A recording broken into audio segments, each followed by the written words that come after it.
Okay. What time is it there now? It's midnight. Okay. So first of all, you got this amazing new book being released next Tuesday, The Decade That Rocked. A lot of great photos you shot in the 80s, some stories about them and about yourself too. So to begin this interview, I'd like to ask you why you decided to write this book now, 30 years after the end of the 80s and not maybe, I don't know, 5 or 10 years ago. Yeah, everyone, when they went on tour with the band and they were successful, like Van Halen or Motley Crue, a lot of photographers did like a one shot, on just that band.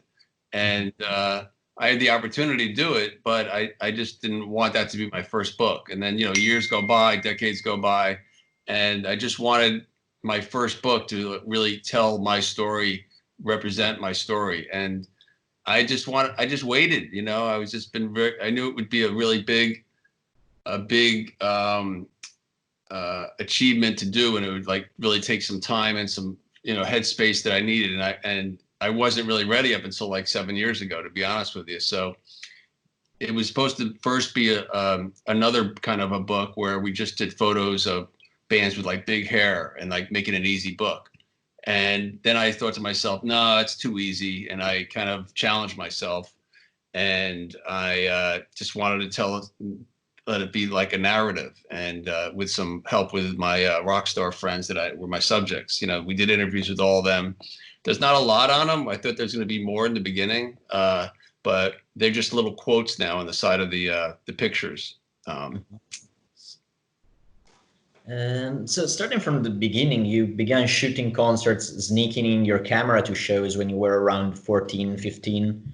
At 17, you started working with magazines, Circus and then Spectrum. And at 19, you started getting paid assignments. So in 79, you're asked to shoot Peter Frampton promo shots for his new album. And this is the first time you shoot a musician outside of a concert. So I'm wondering, how did you prepare for that? Because I mean, from what you said in the book, you just had a class in school of photography, and then it was mostly just first-handed experience on the field, right? Mm-hmm.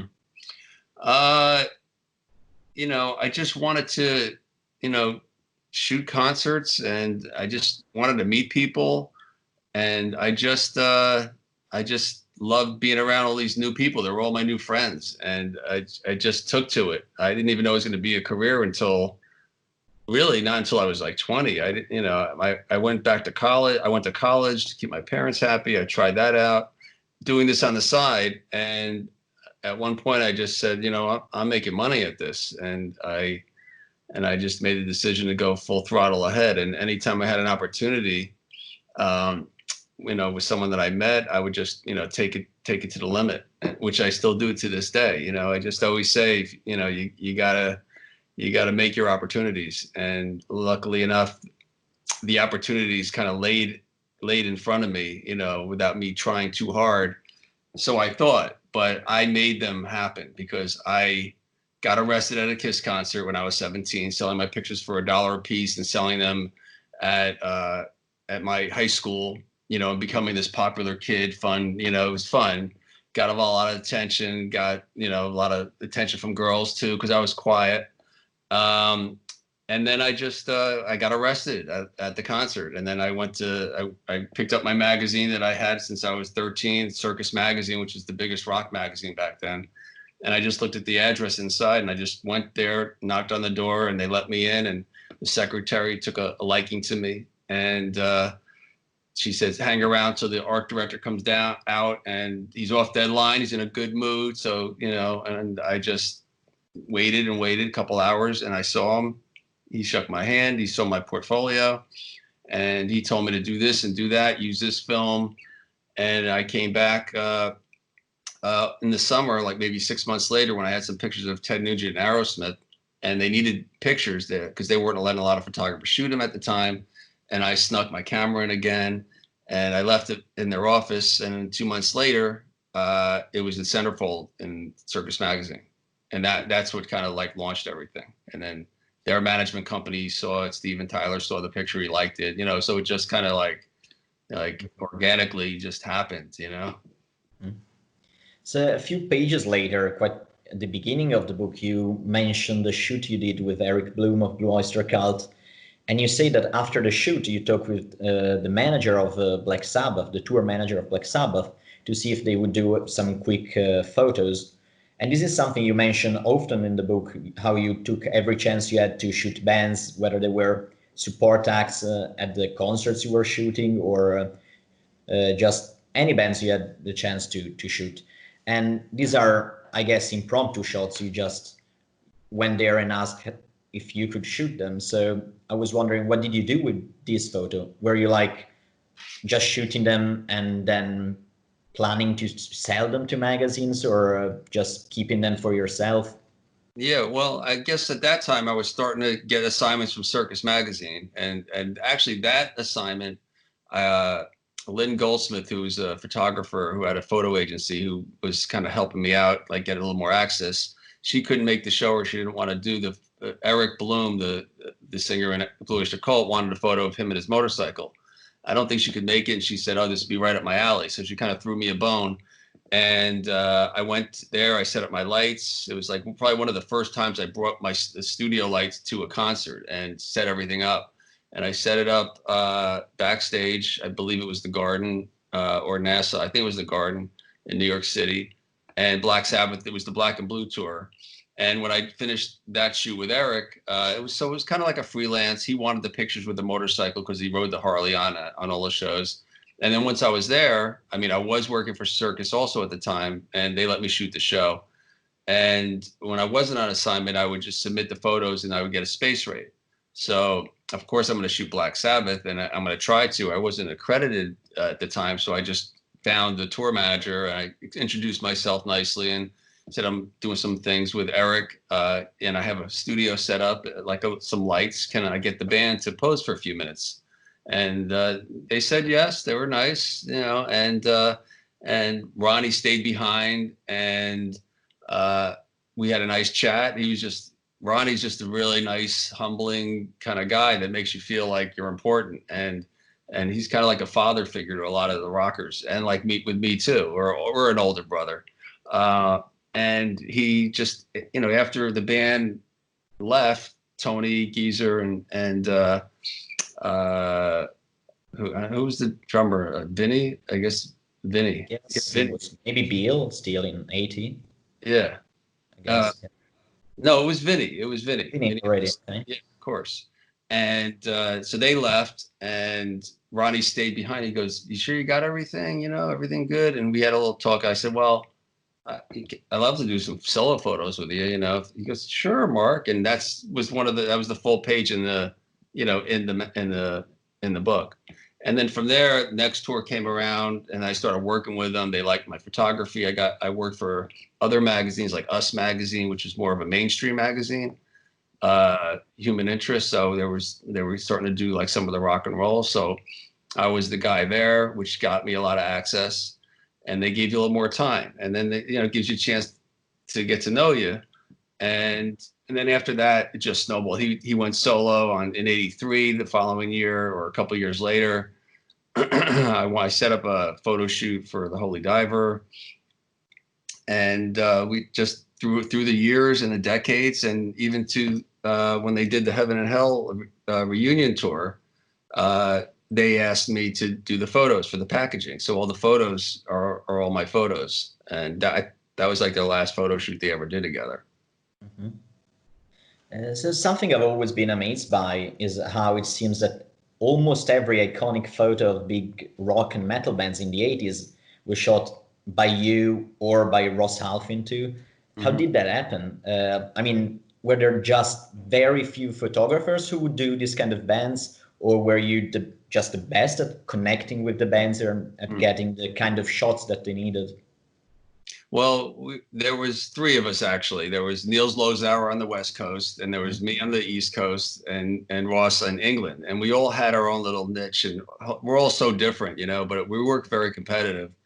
But Ross had Kerrang! Magazine, so that got him the access. So he was able to connect with a lot of the bands, and I think he worked with Sounds before that. And my connection was I was with Circus, so I got a lot of, so we kind of, the bands like needed us too, but they're the rock stars, but they saw the importance of giving us the access. So we were kind of the chosen few, and we all did it in our own way, and we were all competitively, I believe, helped each other kind of be on our game. I was the youngest one out of all of them, so I kind of came a little bit after them. I think Neil's the oldest. And then I think Ross is a little older than me, and then then there's me. But it's in any business. Oh, but to answer your question, there was tons of rock and roll photographers or wannabe rock and roll photographers, but these are just people that saw that there were so many magazines popping up, and it's a way to make a buck, and also a way to go to your concerts, because most of the photographers in the pit were all fans, but they all tried to make a living out of it. Most of them didn't make it out of the 80s. I kind of adjusted, but I didn't just rely on my heavy metal rock and roll photography. I did a lot of different things. I even did videos. I worked with a lot of the classic rock bands in the 90s. I also worked with like Christina Aguilera, did album covers for her, Gwen Stefani, Lil' Kim, all sorts of things. Backstreet Boys, I did work with Justin Timberlake, So I kind of, each decade segued into getting me to the next plateau, and, up until 40 years later or 30 years later. So I just never gave up. I had some tough times too. There might have been 2 or 3 years where it wasn't good, and I kind of just stuck to it. And then I decided to, start on those years. I started branding myself as, gallery prints and archiving a little bit more. And slowly but surely, it just kind of turned into what it is now. Mm-hmm. So in the book, you quoted Nikki Sixx saying he was one of the boys. That's why he did so well with so many artists. He was one of us. What did you do to blend so well with them? Like, what was it? The way you talked, the way you looked, or what was it? Well, looking back, I mean, I had longer hair than them a lot of times, but it's just the way I still have long hair. I just like long hair, I'm kind of a product of the 70s, that's when I grew up in the 70s. We all came from the same era, so they all like the same bands I like. We all like Led Zeppelin, Aerosmith, Ted Nugent, all those bands. It was just a connection because we have similar interests, and we all like to party, and we all like girls, and it was just one, and they felt comfortable around me, and they were just all good friends, and a lot of the bands like Motley Crue, I gave them their first national exposure in We magazine. There was a section in the book where there's half naked women, that was a men's magazine, and a lot of the bands like that, I'm the guy that did it, so they take a liking. But, either they like you or they don't like you, and they like the way I was around. I was never pushy, even though the other photographers, one that you mentioned, like Ross is a little more pushier, and Neil is a little more of a partier, a little more outgoing and things. But, they like them too for whatever their qualities are. So it's like, it's like bands would have like 3 girlfriends, we'd be like their 3 girlfriends, like they would, they felt like Ross being around, they would have him, or if he wanted it, or if they wanted me, if I was on my territory, or Neil on the West Coast. We were never like, the bands made sure we wouldn't be there at the same time, I mean, we crossed paths every once in a while, for shows, but, they knew that each one of us wanted to get the attention. So. So, well, in a way, you sort of already answered me a bit, but rock stars notoriously are often difficult people to work with. So how did you deal with that? Like, were you sort of adjusting the way you behaved with them depending on who they were? Because like, when you talk about the shoot you did with Vince Neil and Ozzy, you said, you wrote that you said to Vince, bring a tux and don't ask questions. So it seems like a bit rough, but like in a nice way. While I don't know, with Danzig, of course, he got pissed off while you only touched him. So I guess, of course, you had to a bit adjust your ways around different kind of Right. artists. Well, most of the artists like my sense of humor and like me kidding around, even when I just meet them for the first time. Um, with Danzig, um, they hired me to do the packaging for the Mother album, or the one, I don't know what is it called? It's just Danzig, I think, the first solo, Danzig, yeah. yeah, with a skull on it. So they needed promo shots. They needed photos inside, like a gatefold. So the record company hired me. I never met them before, and they were just very like not so friendly, And I just, they just wanted me to take the picture, and I said, okay, let's go to town, let's go to work, and then no one would move.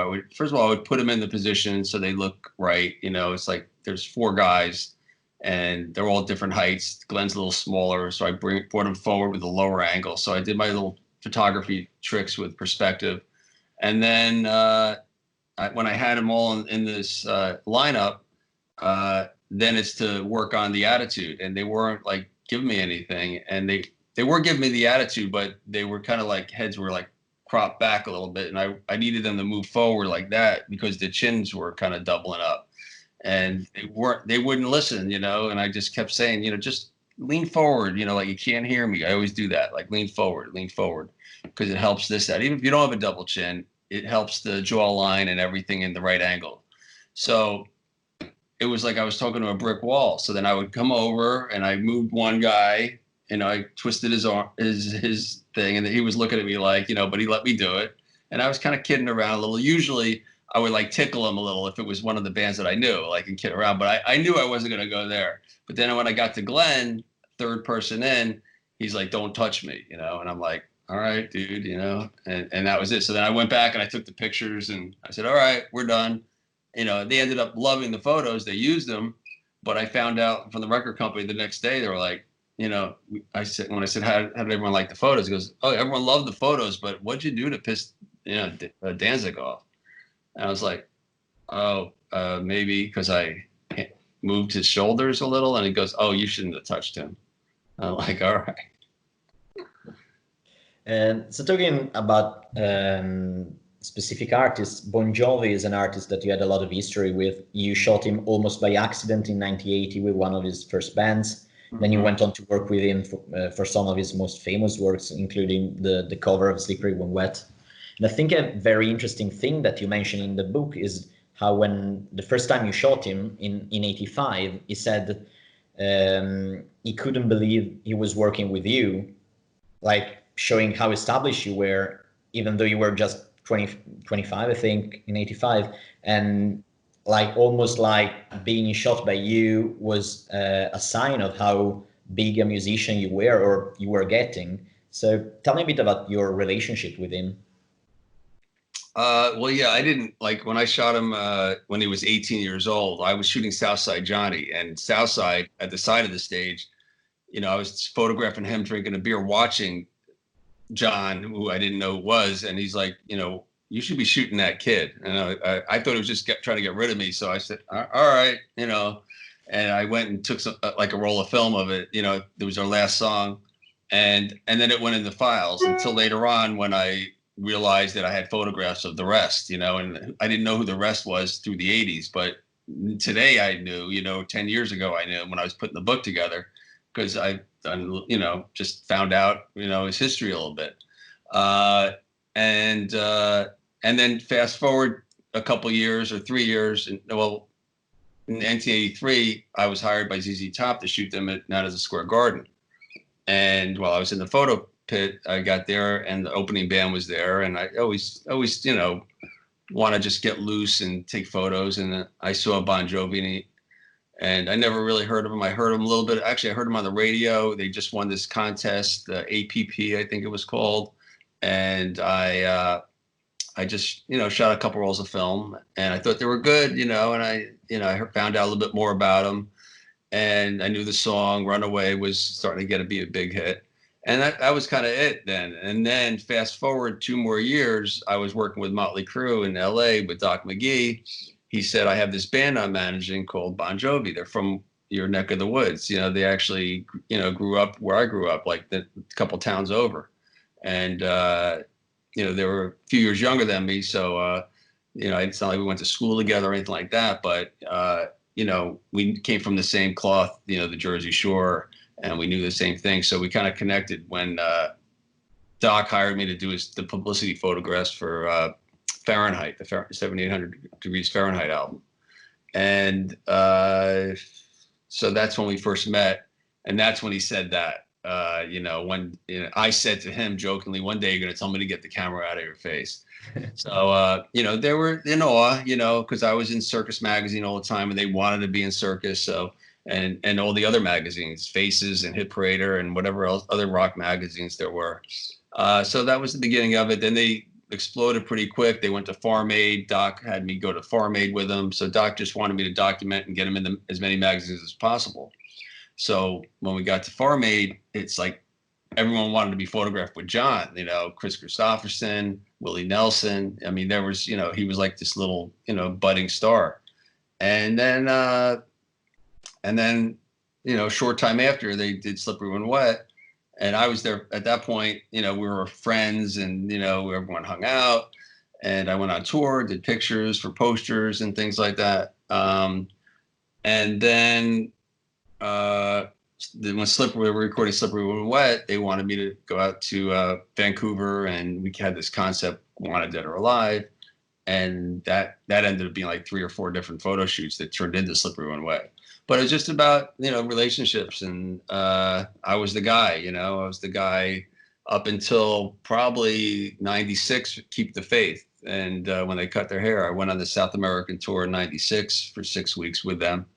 And then things just kind of, you know, everything kind of changed. You know, he was, you know, having other photographers shoot him. And there wasn't a demand for Bon Jovi photos in magazines, you know, where I could get them. Because a lot of times, most of the time, I wouldn't charge them for a photo shoot. I would just do it on spec. And when they needed it, I would sell them images. So that way they're paying for my expenses, my hotel and travel, but they don't pay my day rate. So I would have all these photo shoots that I own still to this day. And whenever they needed it for a poster or something, I would make the deal then.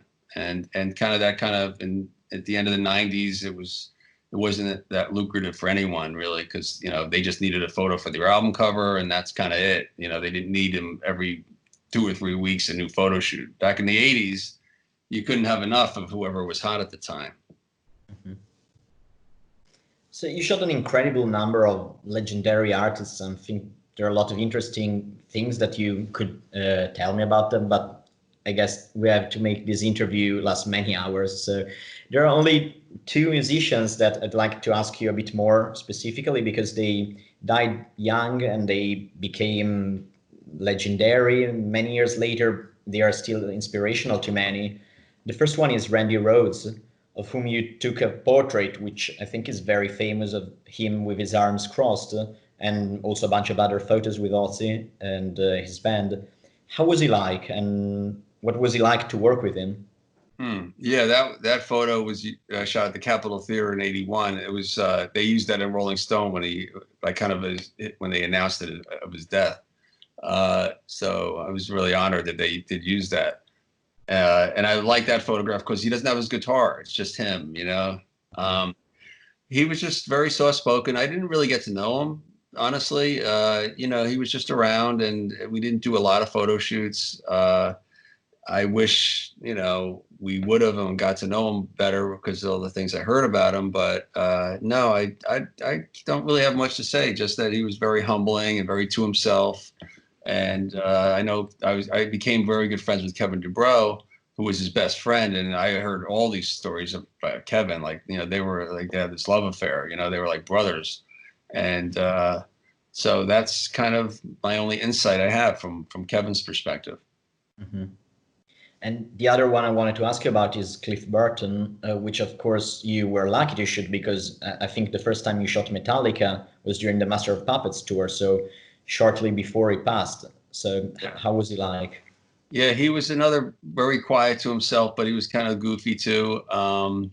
Again, like Ozzy was on tour, and whoever Ozzy took on tour with him, I would get to know them because there's only so many photos I can take of Ozzy and not get bored. After a while, it was kind of getting redundant. But if there's an opening band, I would take that downtime to shoot the opening band, and then when Ozzy hit the stage or when he was getting ready, I would turn into Ozzy mode.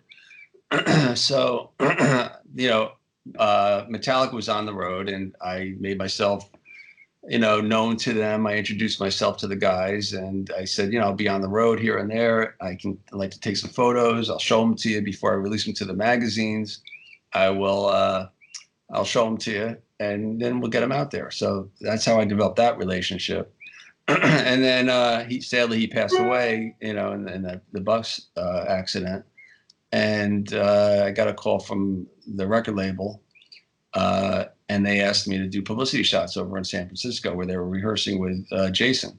And it's like, oh, this is great, like first photographs of Jason and the band in San Francisco Bridge. There's a whole spread in there of them. So we spent, a day together doing those photographs. So I mentioned before how it looks like you shot pretty much everyone who got big in rock and metal in those days, in the 80s. I wonder if there's any band that you regret you never got to shoot. Not in the decade, not of the genre of music. I think I got everything covered there. Of course, in the 70s, I would have loved to have been like the Stones or Zeppelin, and go back a decade, Jim Morrison, Janis Joplin, those are the obvious. Yeah. But I would have loved to have been on tour with Led Zeppelin and the Stones. Those are the two that, just imagery all around you. Mm-hmm. I guess it's quite difficult. Surely it's difficult for me, and I didn't even shoot them. Is there a favorite photo among all the ones that you shoot? I guess I would say the pink tutu with Ozzy, because that photo kind of put me in the line of I knew I wanted to do more of, dress, be more creative, and do goofy things, and Ozzy gave me that platform for people to see what I can do. And it was a fun shoot, and Ozzy was great. And it's kind of like that photo shoot being on the cover of Circus got a lot of notoriety, even though that wasn't even intended for the cover. It was only supposed to be a small black and white photo. And I shot it in color and sent the photos to the magazine, and they used it for a cover. And Ozzy and Sharon weren't too happy about it at the time. But then it turned around. They got a lot of publicity, and that kind of sparked doing more of those shoots, because we've done some crazy photo shoots, and still to this day we're very close. Mm-hmm. Yeah, I guess that's the cool thing about that, is also it shows how influential a photo can be, because I guess if it wasn't for that photo, it would have been the Prince of Darkness for longer, maybe still to these days, without all the funny sides to him that we got to see thanks to that. Yeah, I mean, he'll always be the Prince of Darkness. It's like the one photo that's in the gatefold, because there's 3 gatefolds in the book. It's him with the Easter Bunny, the Easter Bunny. Yeah. And that wasn't, I actually took that as a joke, because I shared my studio with a commercial photographer, and that was set up in the corner. And when Ozzy walked into the studio with Sharon, I was supposed to just do regular, like, straight photos of Ozzy, looking cool, and this other idea that we had where he dressed up like a housewife. But all that Easter stuff was there from the other photographer, and I didn't even know. And Ozzy looked, and he goes, "What's that mark over there?" And I looked, and I go, and it's the first time I saw it. And I was like, "Oh, that's what you're gonna wear," because there was like flowers set up. There was, and there was this big Easter bunny thing. So I took the photos, and he hopped around, and we had fun, and and then I took the photos, and I just put them in my closet for my archives, my filing cabinets, for like 20 years, I think, maybe 30, for about 20 years. And then I finally came across them, and I sent them on Easter, I sent it to Sharon and Ozzy. I said, remember this, because I mean, I didn't want to release these, the Prince of Darkness in this bunny outfit, but then I sent it to them and they posted it on Easter. So I'm like, I guess the bunny's out of the closet, and then I started posting it every year and they posted every year. And it became kind of an iconic photograph. Mm-hmm. So going back to the beginning, you could start your career as a music photographer because there were magazines that were interested in your photos, and only later you branched out into working directly for the bands. How do you see the future of the job? And I mean, in general, the job of music photographer, not just for you, now that on one hand, music magazines are struggling to survive, and on the other hand, there are way more, I guess we could call amateur photographers that are getting into music photography. You can now buy a DSLR for not a lot of money. You can learn on the internet how to shoot. There are websites who would publish these photos. So there are, I guess the market is way more saturated in a way. And also, I guess a lot of people are happy just to have their photos shot with their phone instead, or like going to look for properly good photos on magazines. Mm-hmm. So advice to photographers, or is that? Yeah, but what do you think is going to happen to music photographers? Like, is it a job that is bound to disappear a bit in a way? Like now the magazines are struggling. It's going to be like just working with the bands, maybe just doing promo shots and that's it. Probably, but who knows with the digital and what new technology is going to happen where it might crave those kind of imageries. But really, it's the access. You got to want to do it. Nowadays, photographers, they're not only just photographers, but they got to do video for social media. I mean, I know one photographer that does like their wardrobe, and they do a lot of different hats. And they're 24/7. Like, me and photographers from my era, we took photos. We didn't have to we waited till we got back and developed them. We didn't have to rush right away and edit them and spend hours, because that's what it takes now. It takes hours takes more time to edit the photos than to take them.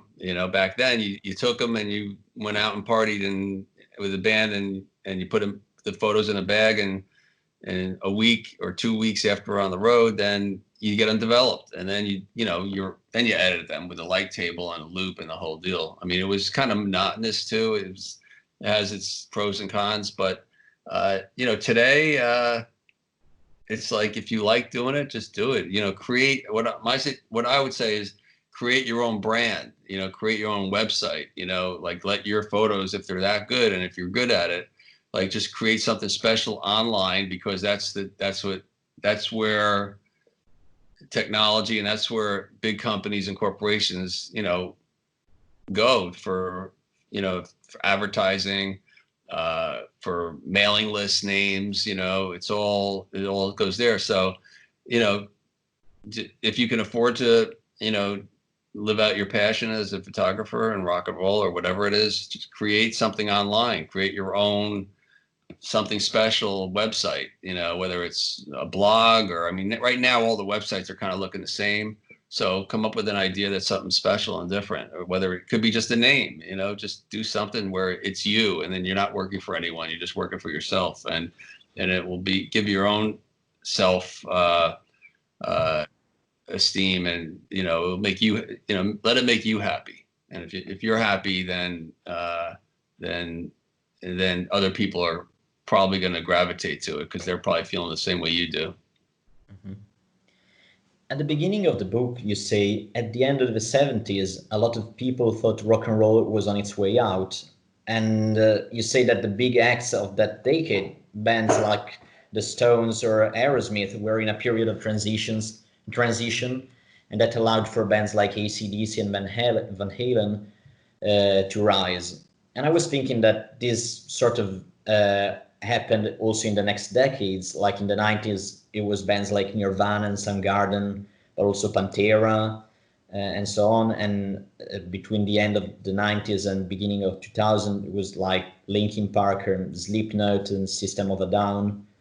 But after that, if I think of big bands in rock and metal, like who is headlining festivals today or these kind of things, it's again the bands from the 80s or sometimes even the 70s, Metallica, Guns N' Roses, Iron Maiden.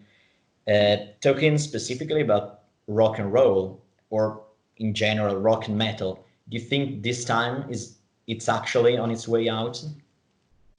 No, I think it's on its way up. I mean, I think the '90s were kind of rough.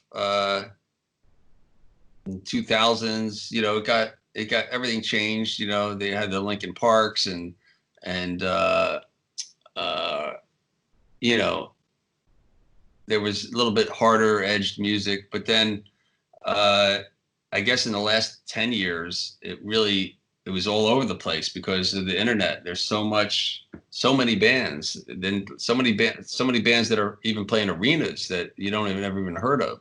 So it's out there. It's you got to go out and tour. Unfortunately, right now, because of what's going on, these bands can't make a living and get to that status until everything's cleared up again. But they just brave it through, and they start with the small clubs and they build a following through the internet. And, if you have music that the kids like, you don't have to rely on a record company. Like back in the old days, if the record company would drop you, you're pretty much kind of done, unless you had a fan base.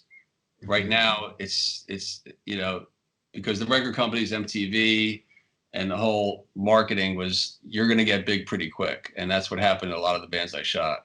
And then they had this fan base. So right now, luckily, those millions of people that went and saw them back in the '80s, that's their fan base. So that's why they can build that fan base up. And then while doing that, there's all those new kids that, whether it's from the kids now, from the parents that like the music, or they just find it on their own because of the internet. So it's really kind of most of the bands are doing better than they are back in the '80s.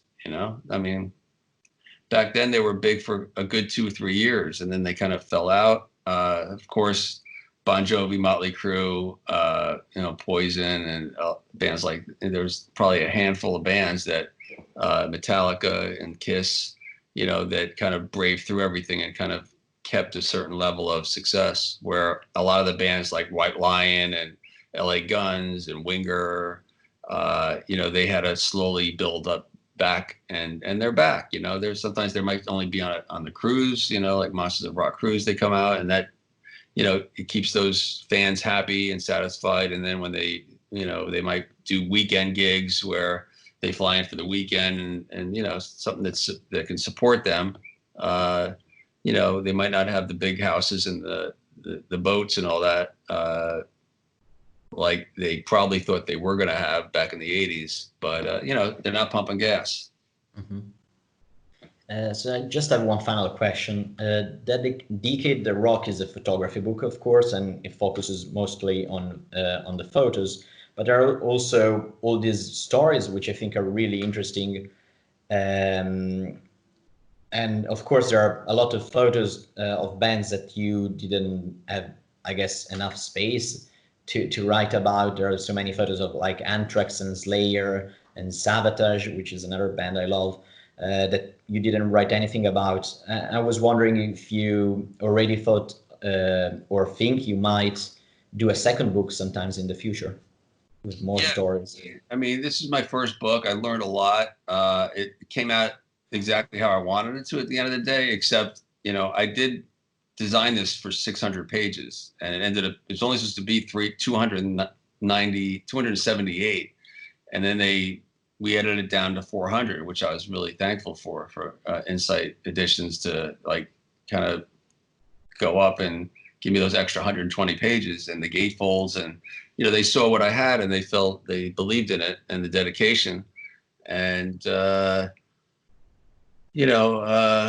books are, they're history, it's history. And I felt like the photos that I chose were very specific on telling a story. Even if I didn't tell the story, whoever lived it knew the story, because it wasn't supposed to be like a lot of words. So I could only like pick and choose the stories that I felt like were just more than just a photo shoot, you know, like a lot of them. So that's one thing that like helped me edit it, and they helped me edit as well. A lot of bands I couldn't even put in, you know, like that's why in the chapters it starts out with a lot of little photos. These are all things that I would have loved to have full pages on, and they were full pages, and then we had to cut it down. So I said, we have to figure something out. So that's when I did these chapter beginnings, where they would have, every chapter would have a picture of me in my office or somewhere, a picture with the band, a crowd fan photo, because I love fan photos and crowds. I just love taking pictures of them, and and then some passes and laminates from that era, that year that, that I thought was important. So and then little slides of all the other bands that I couldn't get into that chapter, you know, or photos. So I wish I had a couple more pages of those, but you know, a lot of bands didn't make the cut, and the ones that did, those are special photos to me. And to answer your question about another book, I think my next book's going to be maybe, I might call it The Decade That Rocked Black and White, like BW, because those are the photos, and there's photos in there that were special and were black and whites. But when I was on the road, I would take all these black and white photos because it was cheaper. You didn't, the lighting was a little more forgiving, and the bands would be more off guard. I'd say, oh, this is just black and white. Nothing. We're not going to do anything with these photos. And so they would like let me just be a fly on the wall extra, you know, whether it was on a tour bus or backstage. I would have, you know, it was always like the black and white camera. It wasn't this big thing with a flash or anything like that. So I have all these contacts and negatives that I never even looked at, even to this day. You know, I peek in there once in a while.